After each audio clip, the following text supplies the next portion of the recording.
Hello my dear students, आप सभी लोगों का फिर से स्वागत है साइंस जंक्शन के इस प्लेटफॉर्म पे, जहां आज हम पढ़ने वाले हैं न्यू एनसीईआरटी के according cell the building blocks of life का चैप्टर नंबर 2 का लेक्चर नंबर 2।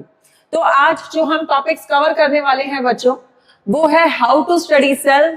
ठीक है, कि कैसे सेल्स को स्टडी करते हैं, limit of resolutions, near points, छोटे छोटे टर्म्स है जो हम इसको डिस्कस करेंगे, magnification of object and microscopes, ये आज के लेक्चर में हम डिस्कस करने वाले हैं। तो आइए बच्चों स्टार्ट करते हैं हाउ टू स्टडी सेल्स। बच्चों अभी तक हमने देखा, लास्ट जो हमारा लेक्चर था उसमें हमने देखा कि लाइफ की ओरिजिन कैसे हुई थी, अर्थ के ऊपर लाइफ आई कैसे थी, कि ऑर्गेनिक मॉलिक्यूल्स जो थे उनको कैल्शियम कार्बोनेट्स ने क्या किया था, प्रोटेक्ट किया था from extreme conditions and radiations. फिर उसके बाद उनके चारों तरफ एक कवरिंग बनने लगी जिसको हमने क्या नाम दिया, सेल मेम्ब्रेन। और सेल मेम्ब्रेन जहां बन गया वहां जेनेटिक मटेरियल के साथ मिलकर उसने क्या बना लिया, एक सेल बना लिया, which is life. Cell means life. ठीक है, अब हमने ये भी देखा था कि जो सेल हैं कितने टाइप्स के होते हैं on the basis of number of cells, unicellular और मल्टी सेल्युलर, जिनके एग्जांपल्स भी हम डिस्कस कर चुके थे। अब ये देखते हैं आगे कि सेल इतना छोटा होता है, इसका साइज इतना माइन्यूट है जिसे हम नेकेड आईज से या फिर हम कह सकते हैं कि अनएडेड आईज से हम देख ही नहीं सकते। तो फिर इसकी स्टडी कैसे की जा सकती है? इसकी स्टडी करने के लिए पहले कुछ टर्म्स हैं जिनको क्लियर करना जरूरी है। अगर ये टर्म्स क्लियर होंगी तो ही हम जान पाएंगे कि हम किस तरीके से सेल की स्टडी कर सकते हैं। देखो, सबसे पहला जो टर्म है हमारा, that is limit of resolution. ठीक है, लिमिट ऑफ रिजोल्यूशन क्या कहता है बच्चों? लिमिट ऑफ रिजोल्यूशन बोलता है, ये वो लिमिट ऑफ रिजोल्यूशन वो होता है, इज द मिनिमम डिस्टेंस। क्या है ये? Is the minimum distance. Limit of resolution is the minimum distance between two points at which they can still be seen as separate entities। इसके लिए एक slide open करते हैं, देखिए समझते हैं क्या होता है, क्या कहना चाह रहा है कि लिमिट ऑफ रिजोल्यूशन क्या है। देखो, एक पॉइंट है ए और एक है बी। अभी आपको ये दोनों पॉइंट्स सेपरेट दिखाई दे रहे होंगे। ठीक है, ऑफ कोर्स काफी इनके बीच में डिस्टेंस है। उसके बाद इन दोनों पॉइंट्स को पास लाया गया। ठीक है, point A and point B, इन दोनों को पास लाया गया। अभी भी ये हमें सेपरेट दिखाई दे रहे हैं। उसके बाद ये जो पॉइंट्स हैं उन्हें और पास ला दिया गया। अब अभी भी सेपरेट दिख रहे हैं? बिल्कुल मैडम दिख रहे हैं। लेकिन एक पॉइंट ऐसा आया बच्चों, जब इन एंटिटीज को यानी कि इन दो पॉइंट्स को इतना पास लाके रख दिया गया कि ये जो एंटिटीज हैं ये हमें दो सेपरेट नहीं, एक सिंगल यूनिट दिखाई देने लगे। लग रहा है ना? ठीक है, तो what is limit of resolution? Limit of resolution वो होता है, वो मिनिमम डिस्टेंस टू पॉइंट्स के बीच में, वो मिनिमम डिस्टेंस जिसमें वो अलग अलग सेपरेट एंटिटी की तरह हमें दिखाई दे, that is limit of resolution. यानी कि पहले जो है ए और बी पॉइंट्स जो थे, मान के चलिए लेट्स इमेजिन ये कितना है, 5 सेंटीमीटर की गैप में थे। ठीक है, उसके बाद 1 सेंटीमीटर के गैप में आ गए और फिर जो है 1.1 मिलीमीटर के गैप में आ गए। तो हमें ये क्या सेपरेट दिखाई दे रहे हैं, लेकिन यहाँ पे इनका गैप बिल्कुल ही क्या हो गया, 0 हो गया, जिसमें ये सेपरेट एंटिटीज नहीं बल्कि एक एंटिटी, सिंगल एंटिटी दिखाई देने लग गए। इसलिए लिमिट ऑफ रिजोल्यूशन क्या रहा, 0.1 मिलीमीटर। ठीक है, अब हम पढ़ते हैं, दोबारा से आते हैं। The limit of resolution is the minimum distance, वो minimum distance between two points at which they can still be seen as separate entities, जो उस point पे जहां पे ये दो अलग अलग वो कम से कम मिनिमम डिस्टेंस जहां पे ये दो अलग सेपरेट एंटिटी दिखाई दे, उस पॉइंट को क्या बोलेंगे, लिमिट ऑफ रिजोल्यूशन। और limit of resolution for human I is 0.1 millimetre. What is 0.1 millimetre. अब आ जाते हैं नियर पॉइंट। देखो नियर पॉइंट क्या होता है बच्चों, नियर पॉइंट वो होता है वो मिनिमम डिस्टेंस जहां पे कोई भी जो ऑब्जेक्ट है उसे हम क्लियरली फोकस के साथ देख सके बिना किसी स्ट्रेन के, तो that is known as near distance या sorry near point. The minimum distance at which the human eye can see an object clearly is known as near point. और वो नियर पॉइंट कितना होता है for a human eye, 25 centimetre.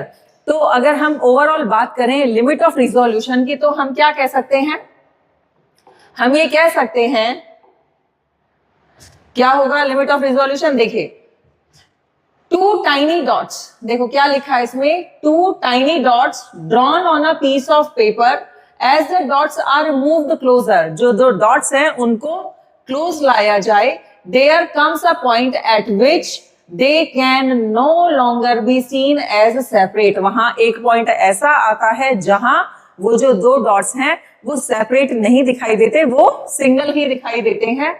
When viewed from about 25 centimetre. अब ये 25 centimetre क्यों इसके अंदर शामिल किया गया है कि उस डिस्टेंस से अगर हम इतना पास जाके देखेंगे तो हो सकता है कि वो दो अभी भी दो अलग अलग सेपरेट एंटिटी दिखाई दे रहे हो, लेकिन वो बिल्कुल फोकस के साथ क्लियरली नहीं विजिबल होगा। ठीक है, तो लिमिट ऑफ रिजोल्यूशन समझने के लिए नियर पॉइंट समझना इसलिए जरूरी है कि नियर पॉइंट से, यानी कि जहां हम फुल फोकस के साथ किसी ऑब्जेक्ट को क्लियरली देख सकते हैं, वहां जो लिमिट ऑफ रिजोल्यूशन है वो 0.1 मिलीमीटर होता है। ठीक है, जबकि नियर पॉइंट जो है वो कितना है अपना, for human eye 25 centimetre.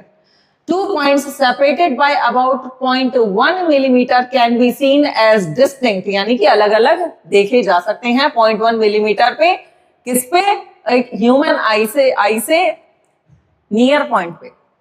Otherwise they appear as a single point. अगर ये जो नियर पॉइंट है इसे पास अगर लाके देखा जाए तो ये कैसे दिखाई देंगे, सिंगल दिखाई देंगे या ठीक है।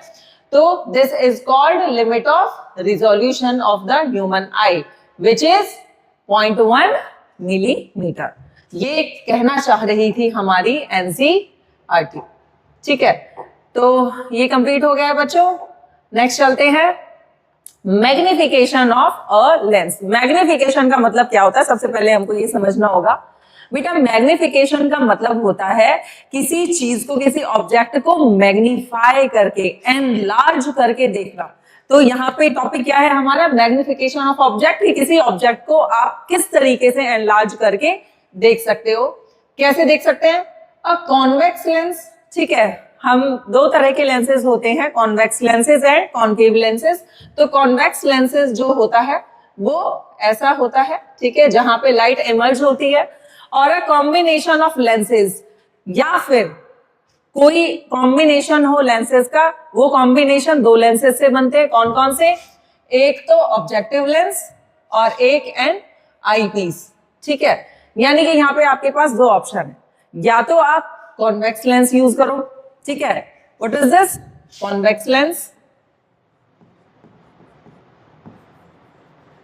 ठीक है, या फिर आप कॉम्बिनेशन ऑफ लेंस यूज करो। और वो कॉम्बिनेशन किस किस का होगा, एक तो ऑब्जेक्टिव लेंस का होगा और एक आई पीस का होगा।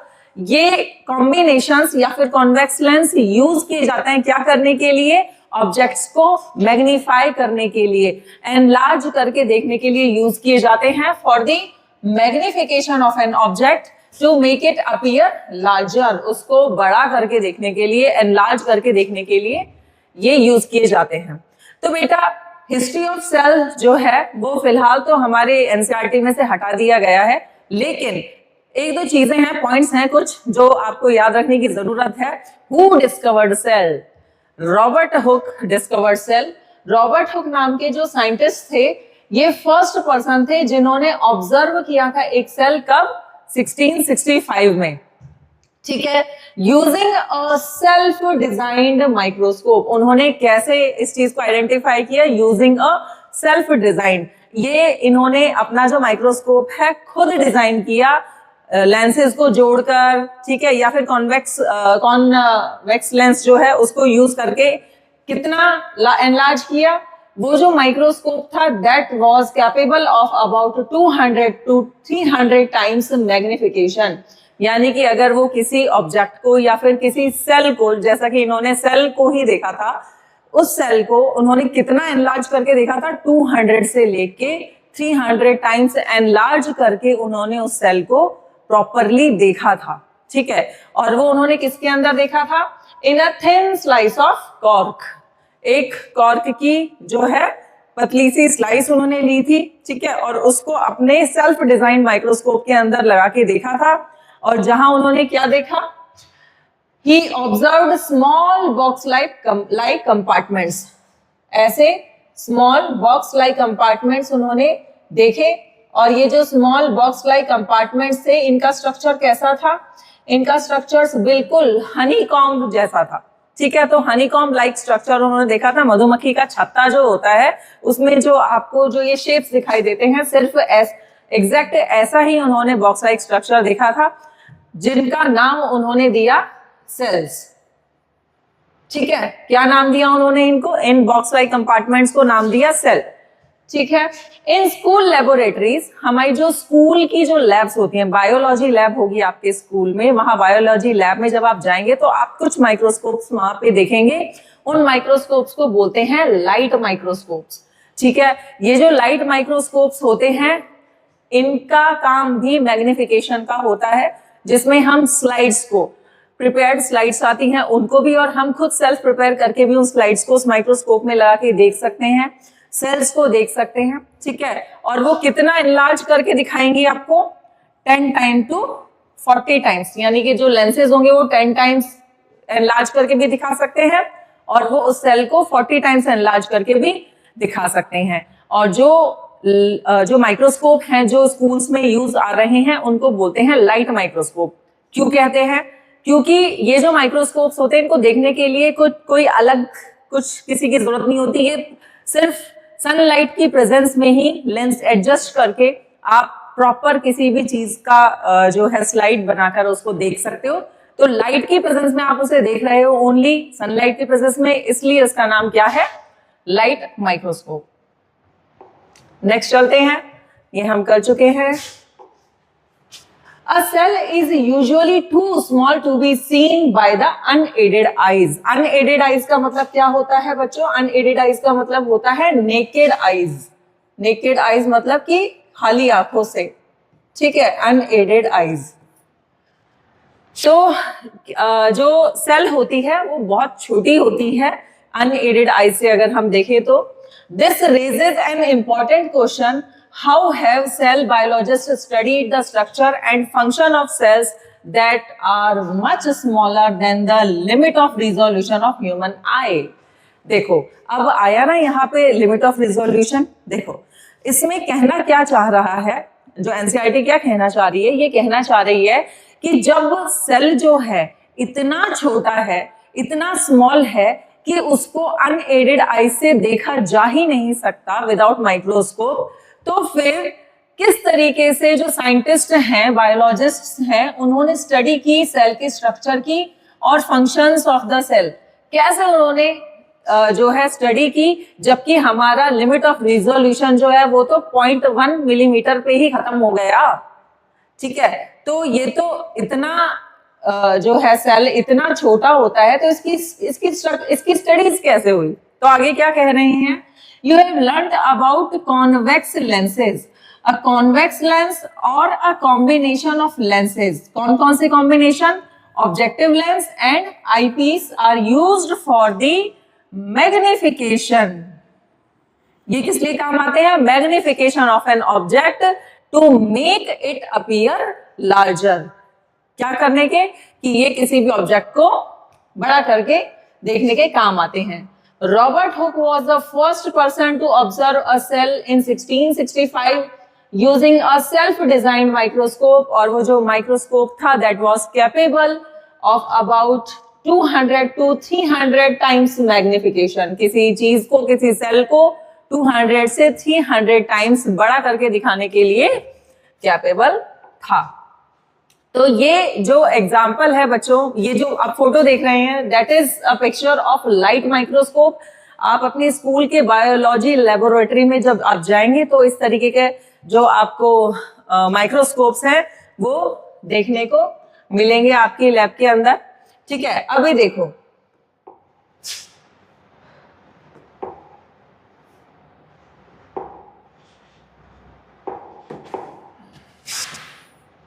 इसमें मैं आपको जरा सा ये समझाती हूं।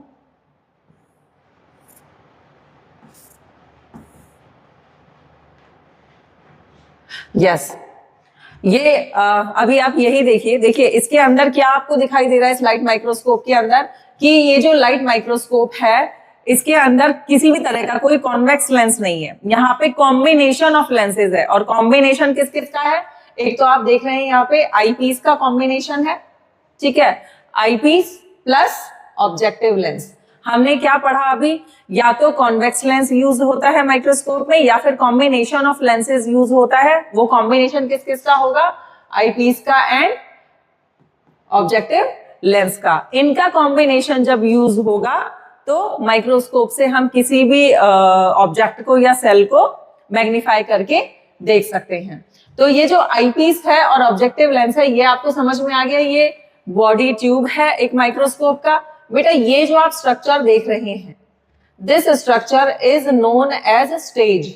ठीक है, ये वो स्टेज होता है जहां पे रखकर हम किसी स्लाइड को या किसी भी हम कुछ भी अगर ऑब्जेक्ट जो है उसको वहां स्टेज पे लगा के इन ग्लासेस के कॉम्बिनेशन से, यानी कि इस लाइट माइक्रोस्कोप से उसको देख सकते हैं कि किस तरीके से वो अपीयर हो रहा है और वो कितना टाइम्स होगा।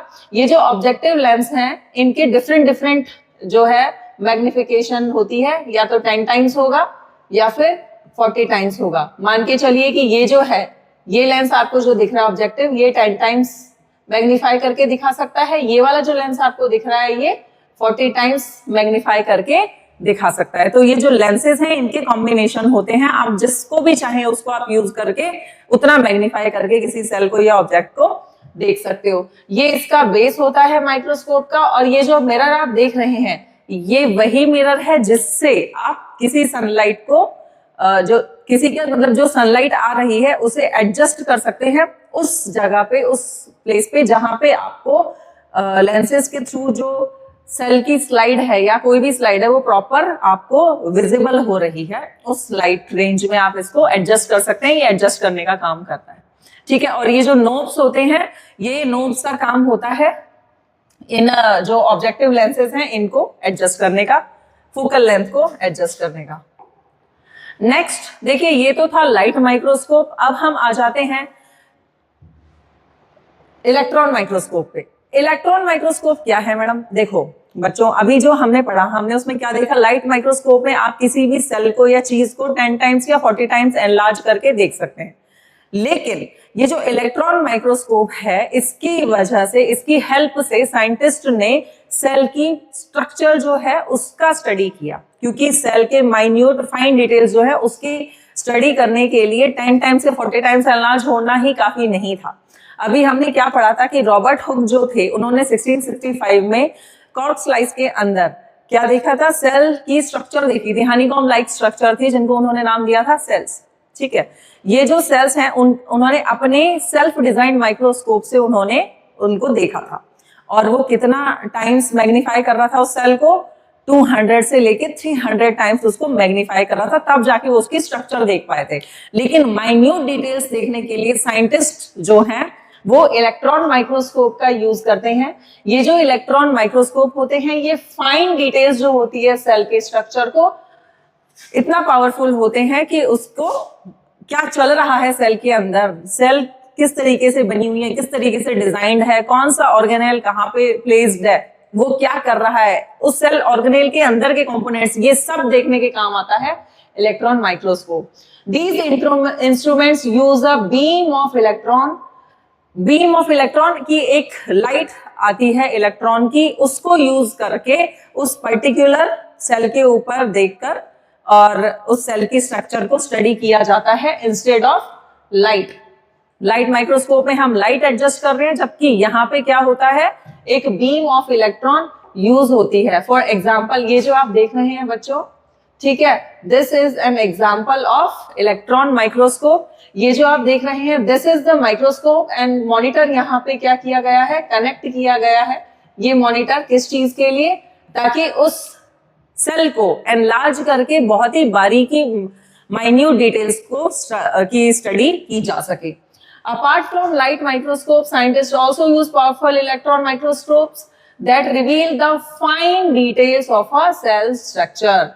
These instruments use a beam of electron instead of light to produce highly magnified images. यानी कि ये जो साइंटिस्ट हैं, इन्होंने सेल के डिटेल के लिए, माइन्यूट डिटेल की स्टडीज के लिए इलेक्ट्रॉन माइक्रोस्कोप का यूज किया।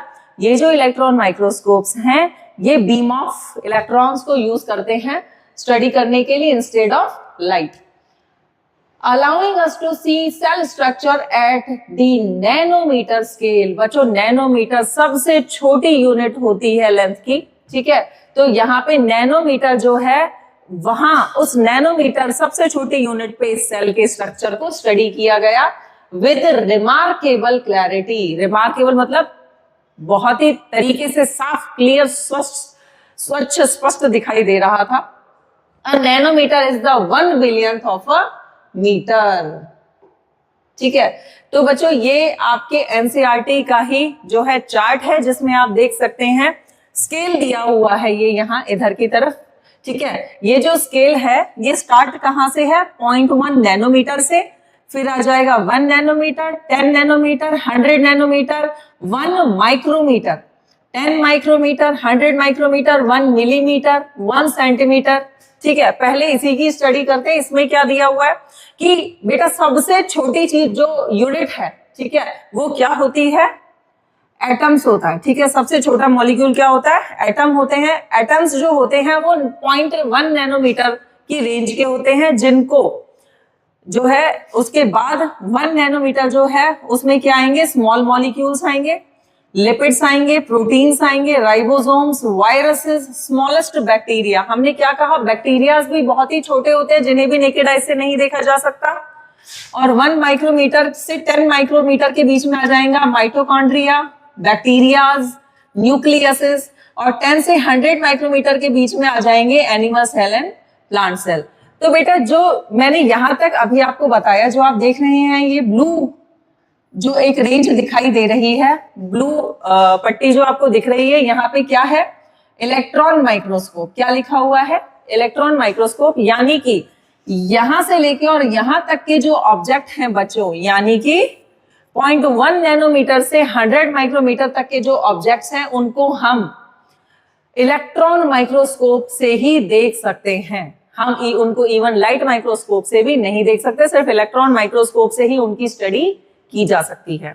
उसके बाद यहाँ आप ये जो देख रहे हैं, ये जो लाइन है, ये किसकी है, लाइट माइक्रोस्कोप की, जिसमें कुछ जो है plant cell, animal cells, amoeba और फिश एग जो आया है, ये 1 सेंटीमीटर तक का है। यानी कि 1 माइक्रोमीटर से लेके 1 सेंटीमीटर के बीच की जो ये आपको रेंज दिख रही है, या इन सेल्स को हम लाइट माइक्रोस्कोप के द्वारा देख सकते हैं।